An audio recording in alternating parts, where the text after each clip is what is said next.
Maharashtra love birds channel में आप सभी का स्वागत है। ये जो जोड़ा आपको दिख रहा है, इनके अंडों से 5 बच्चे निकले थे जो अब नहीं रहे। इनके साथ क्या हुआ मैं आपको बताता हूँ।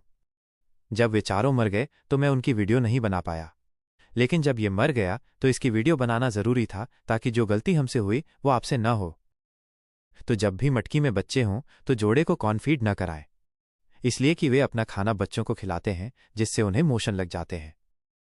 इससे बच्चे कमज़ोर हो जाते हैं जिससे वे मर जाते हैं।